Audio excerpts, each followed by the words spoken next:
I'm going to start. I'm just going to display the website for now.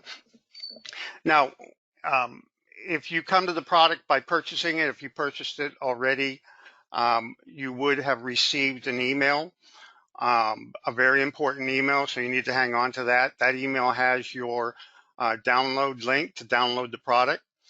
It also has your login credentials to log into our website. We actually have a login portal that you can use to gain gain access to your resources.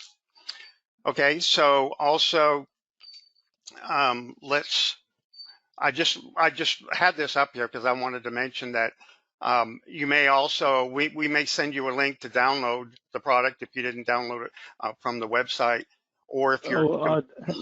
Hey Don, I also wanted to mention, make sure that in your email system, whatever email program you're using, you whitelist MecSoft.com, especially sales@MecSoft.com and support@MecSoft.com, because you're going to be getting some emails once you buy the product from both of these email addresses. So if you don't whitelist this, all the emails might end up in spam, and so you might have an issue with that. That's very important. Thank you. Okay. Okay. So this is when you first run, and when you first install RhinoCam and run it for the very first time, it doesn't know that you have a license. So you will come up with this dialog, the Welcome to RhinoCam 2024 dialog. And you have various options here. We'll go through those.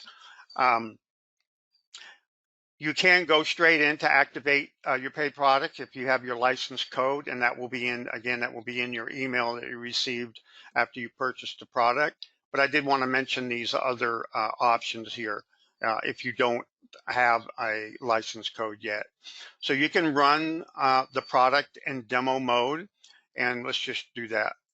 Is typing in the license code. We highly recommend not doing that. The license code will be sent to you by email, so just copy paste that. Yeah. I guess it's okay. Go ahead, Don. Okay, so let's just register this. Now let's talk about this dialog here while it's up. If you're going to run it initially and it's not licensed yet, you obviously have a register button.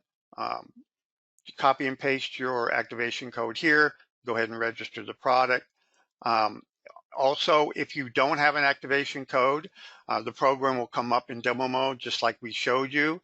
And if you run the license dialog, you can actually request your activation code. Let's go ahead and do that if you happen to need to request it. So it'll load up your browser, and I'll take you to a form on MecSoft.com where you can fill it out and request your activation codes. And you'll receive those in an email. So that's any emails that you receive from us, do make sure that you keep them in a safe place and so that you can refer back to them. Okay. Okay. And to get into your customer portal, just go up here to the login button. Now this, as I mentioned, that email that you receive that has your license code also has your login credentials. So you need to pay attention to that email and keep it safe. So we're going to go to the login. We're going to go to the customer login area, and it goes to what's called our Visual Serve customer portal. Okay, so every user has their own login. So our example license is already populated here. So we're going to pick the gotcha. So make sure you're not a robot, and we're going to log in. So just to recount this, we went to MecSoft.com. We selected the login. We selected the customer login button, and we entered our username or email address. It's typically, I would want to mention this as well. Your customer ID, you will need to know that at various times. If you're going to send us an email and I say, I've got a problem with this, always include your customer ID, and your customer ID is the last set of characters in your activation code. So you'll have code, and at the end, typically you'll have a dash, and then you'll have a set of alphanumeric characters.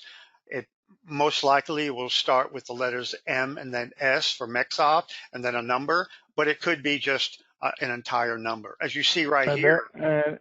and that number is actually part of your license code. If you bring up the license dialog, Don, again, sorry to hijack this, but yeah, we go to license dialog. You see the license, and you will see your customer ID here as well at the bottom. Mm-hmm. And then the activation code. If you look at the last, yeah, it's actually this one is generated differently, but in most typical cases, the customer ID will be part of your activation code, so you can either grab it from there. Yeah. Or another thing, I believe we have the request support in the menu itself. Cancel out of this and go back to the RhinoCam menu. Oh, we don't have request support. Okay, only license. Okay. All right, sorry. But Yeah, I'm gonna show them how to request support on the website. yeah. Okay. So let's minimize that. So I was just mentioning here about the ID, the user ID. It's listed right here, the MS number, you see, and that is the last portion, typically would be the last segment of your activation code, okay? Very important if you email us to have this, your customer ID, because we have to look you up and see what you're running, and it could delay your response to you. So it's a really good idea to include that every time.